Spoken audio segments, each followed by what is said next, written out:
Pazar günü temizliği kızların odasıyla başladım. Evet, önce süpürdüm.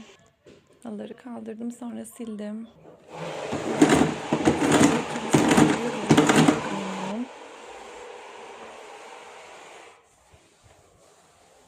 Tabii kaç dakika toplu ve temiz kalacak orası tartışılır ve sonunda değdi.